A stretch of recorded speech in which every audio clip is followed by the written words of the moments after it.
Super 6 ఏదో చెప్పామో super గా మనం అమలు పడుతూ వస్తున్నాం.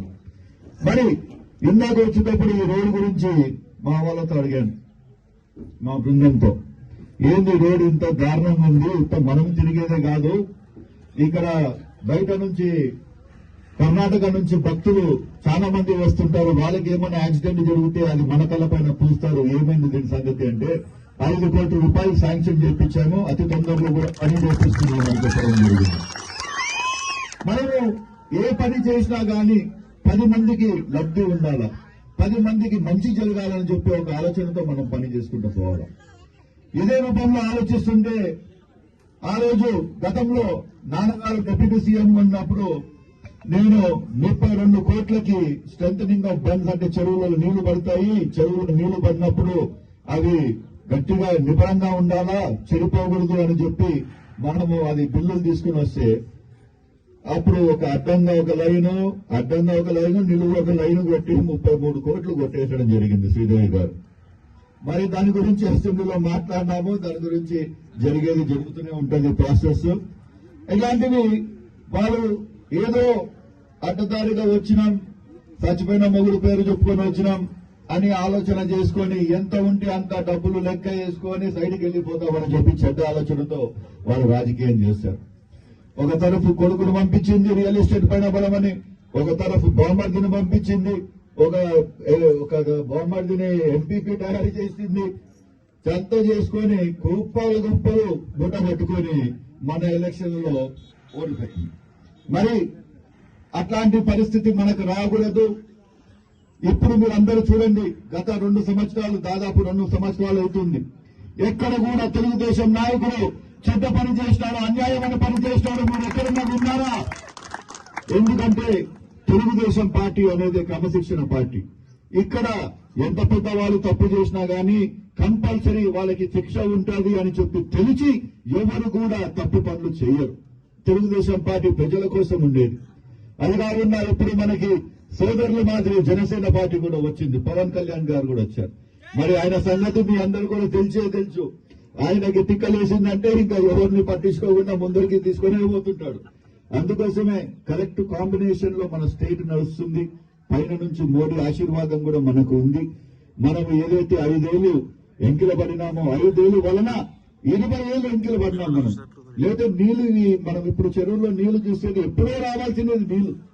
వాళ్ళు ఎంతసేపుకి డబ్బుల కోసం ఆలోచించి డబ్బులు వేపుకున్నారు తప్ప రైతు కోసం ఆలోచించలేదు.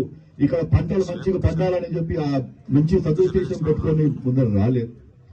అప్పుడు రోడ్ల పరిస్థితి ఉంటుండేది. మరి ఆయన ఎట్లా తిరిగిందో ఈ రోడ్ల పైన ఏమో తెలియదు, కానీ నా కార్లకైతే రిపేర్లు వచ్చి డబ్బులు పెట్టి నాకు సావచ్చు. అట్లాంటి రకంగా మెయింటైన్ చేస్తారు వాళ్ళు. అందుకోసమే మీ అందరికీ మరొకసారి ఏం చెప్పేదంటే, దయచేసి దానికంటే ముందర ఇంకొక మాట, పోయినసారి ఇదే పొలంలో పత్తిపాటి పుల్లారావు గారిని, బీసీ జనార్దన్ రెడ్డి గారిని, ఇంకా పెద్ద మంత్రులని ఆ టైంలో తీసుకుని వచ్చి ఇక్కడ ఆ తెల్ల పురుగు పట్టుకొని ఉండేది ఇక్కడ పత్తికి. మరి ఆ రోజు రైతుని అడిగాం, ఇక్కడ పత్తికి పురుగు పట్టింది కదా, గవర్నమెంట్ తరఫు నుంచి మీకు ఏమన్నా ఇచ్చినారా, ఏమన్నా ఫర్టిలైజర్లు అట్లాంటివి ఏమన్నా స్ప్రేలు ఏమన్నా ఇచ్చినారా అంటే ఏమీ లేదు, తొందరగా కోసేయండి, మేము ఉన్న భూమి కూడా అమ్ముకోవాలని చెప్పి అన్నారు అని చెప్పి అప్పుడు రైతు అనడం జరిగింది ఇక్కడ. అంటే తిక్క శాస్త్రాలు చేస్తారు వాళ్ళు ఆ టైంలో. రాళ్ళు నాటేది, గట్లు చేంజ్ చేసేది, ఒక రైతుకి మధ్యలో పోట్లాటలు పెట్టేది, ఎంత అల్లకల్లోలం జరిగింది మీ అందరూ కూడా గుర్తు తెచ్చుకోవాలా.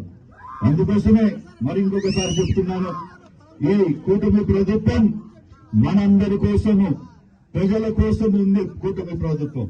ఈ ప్రభుత్వం 100% గా మంచి చేయడానికి ఉంటుంది. మరి వచ్చే 15 ఏళ్లు కూడా ఈ కూటమి ప్రభుత్వమే ఉంటుందని చెప్పి సభాపూర్వకంగా చెప్తున్నా. రాబోయే కాలంలో ఇంకా చాలా మంచి పనులు చేసేది ఉంది. మనకి గత 5 ఏళ్లు ఏదైతే దరిద్రం చుట్టుకుపోయిందో ఆ దరిద్రాన్ని దులుపుకోవాలంటే ఇంకొక సంవత్సరం మనం కష్టపడాలా. ఆ దరిద్రం కంపల్సరీ మనం దులుపుకుంటాము. కనుక రాబోయే కాలంలో 100% గా చాలా బ్రహ్మాండమైన స్టేట్ లో మనం అందరం ఉంటామని చెప్తూ, మరి చంద్రబాబు నాయుడు గారి ప్రసంగం కూడా తొందరలో స్టార్ట్ అవుతుంది.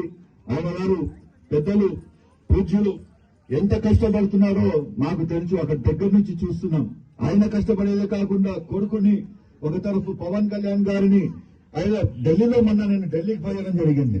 ఢిల్లీలో పోతే ఆడ ఢిల్లీలో కొంతమంది మినిస్టర్లు కలిస్తే మీ అంత సీఎం, మీ అంత హుషియారుగా ఉండే సీఎం మరి ఇప్పుడు దాకా చూడలేదు. ఉత్త చేతులతో ఇస్తాడు, ఏదో ఒకటి పట్టుకొని పోతాడు స్టేట్ కోసం అని చెప్పి ఆ రోజు ఢిల్లీలో చెప్పడం జరిగింది. మరి ఆ కాలంలో జగన్మోహన్ రెడ్డి గారు సీఎం ఉండేది. ఢిల్లీకి ఎందుకు పోతుండే? కేసులు ఉన్నాయి. ఆయన కేసులు సుప్రీంకోర్టు కోసం పోతుండేది. దాని తప్ప ఆయన ఏది చేసలేదు. అందుకోసమే మీ అందరికి మరొకసారి చెప్తున్నాను, ఎలక్షన్లు వస్తున్నాయి, స్థానిక ఎలక్షన్లు వస్తున్నాయి. నా ఎలక్షన్లు అయిపోయినాయి. మీ అందరి వల్ల నేను గెలిచాను. మన పరువు కాపాడినారు మీ అందరూ. ఇప్పుడు మీ అందరూ కలిసి నా పరువు మీరు కాపాడాల్సి వస్తుందని చెప్పి మరి సభాపూర్వకంగా చెప్తున్నాను. మరి ఏ ఊరేలో ఇందాక నాగేంద్ర ఒక మాట కరెక్ట్ చెప్పారు. తుగ్గలి మండలం అంటే తెలుగుదేశం అంటే తుగ్గలి మండలం. ఇలాంటి మండలంలో మనము పోయిన ఎలక్షన్లలో కూడా మీరు చూసుకోండి, చాలా నేరో మార్జిన్లలో ఊర్లలో ఉన్నాము. కానీ నాకు తెలిసిన ప్రకారం, నా సర్వేల ప్రకారం, పార్టీ సర్వేల ప్రకారము మనం బాగా ఉన్నాము. మీరందరూ ఒకరికి తోడిస్తుంటా క్యాండిడేట్లు, కరెక్ట్ క్యాండిడేట్లు పెట్టుకుంటా మనం ముందరికి పోతే 100% మరొకసారి మన తుక్కలి మండలంలో ప్రతి ఒక్క గ్రామంలో మన తెలుగుదేశం జెండా ఎగరాలా. ఇక్కడ ఎగురుతూనే ఇక్కడ మనశ్శాంతి ఉంటుందని చెప్తూ ఈ అవకాశం ఇచ్చిన మీ అందరికీ నమస్కారాలు చెప్తూ, స్పెషల్ గా అగ్రికల్చర్ డిపార్ట్మెంట్ కి వీళ్ళు ఇంత కష్టపడి ఉత్త గంటల నోటీస్ లో ఇంత బ్రహ్మాండంగా అరేంజ్ చేసి మరి వీరందరూ కూడా వీళ్ళ కాడ నుంచి వీళ్ళకున్నే నాలెడ్జ్ ని మీరందరూ కూడా షేర్ చేసుకోవాలా. డిపార్ట్మెంట్ లో చాలా యువకులు ఉన్నారు, వాళ్ళ ఓపికతో తిరిగే వాళ్ళు ఉన్నారు. మరి ఇందాక పెద్దలు బత్తిన వెంకటరామరన్న గారు చెప్పేది ఏంటంటే, మనము పంట మార్పిడి చేసుకుంటూ వస్తే మనకి ఇంకా మంచి ఈల్డ్ వస్తుందని చెప్పడం జరుగుతుంది. అదే రకంగా ఒకసారి అది కూడా ఎక్స్పెరిమెంట్ ట్రై చేస్తాము. అది కూడా ఒకసారి ట్రై చేయకపోతే దాని గురించి కూడా మనకు అర్థం కాదు.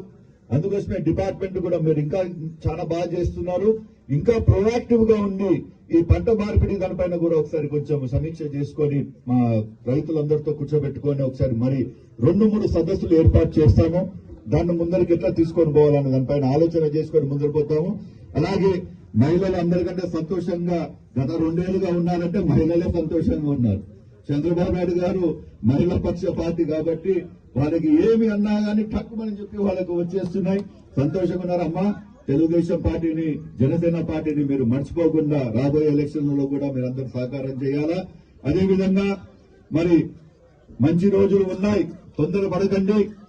ఏది ఉన్నా గానీ మీరు రండి, ఓపికతో కూర్చొని వినేటోళ్ళు ఉన్నాము, లీడర్లు ఉన్నారు, పెద్దలందరూ ఉన్నారు. ఈ పెద్దలు చెప్తూనే వాళ్ళ తరఫు నుంచి మా పెద్దన్న ఉన్నాడు, వెంకటస్వామన్న. ఆయన ఏమి చెప్తే దాని ప్రకారం నడుచుకునేటోళ్ళు ఇక్కడ స్టేజ్ పైన ఎంతమంది అయితే ఉన్నాం. ఏమంటే బతినన్న వెంకటమన్న ఇద్దరు కొంచెం పొట్లాడుకుంటారు అప్పుడప్పుడు, కానీ అంత సంతోషంగా ఉండేది. మరి రాబోయే కాలం అందరికీ చాలా మంచి కాలము. మరి ఈ అవకాశం ఇచ్చిన మీ అందరికీ నమస్కారాలు చెప్తూ సెలవు తీసుకుంటాం.